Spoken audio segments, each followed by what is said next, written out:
Hi guys, Disney Syndrome here. Day 9 of the 31 days poster challenge. Let's get it. So today triggers were hourglass. We all go a little mad sometimes from psycho and the word integration. I think I'm gonna go with integration. I have a pretty solid of the piece that I wanna go for. Actually, the trigger remind me of a phrase from this book, The Book of Five Rings by Miyamoto Musashi, an all-time classic. I really recommend anyone watching this to give it a quick read. And the phrase that it reminds me of goes something like, once you know the way broadly, you'll see it in all things. At its core, the phrase emphasizes the power of mastering the fundamentals. When you really understand the basic principles in one area of discipline, let's say graphic design for our context, you begin to see those principles reflected in everything around you really. It could be the way you problem solve, the way you train, the way you eat even, or the way you interact with other people. Musashi in the book is talking about martial arts, but really the way it's a more universal term. It's something like master the basics and they guide you through your life, you know? It's a phrase that I really like because it's not just about becoming good at any given thing, but it's about enriching like your entire worldview by the practicing of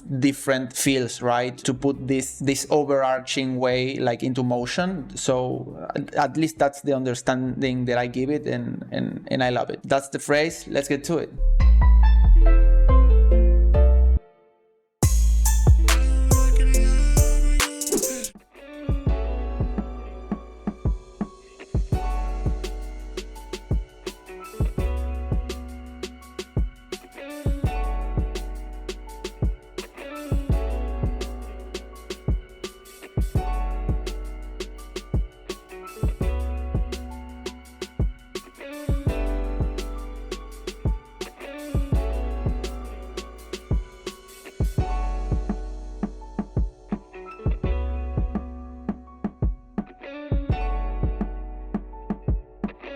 Okay guys, this is the finished piece. I hope you liked it. I really liked the result. It turned out exactly as I thought about it. I think it conveys the idea really well of this sort of overarching architecture that sort of puts some order in the chaos, you know? So hope you liked it. See you in the next one. Fuck peace. Wish you conflict. Shit.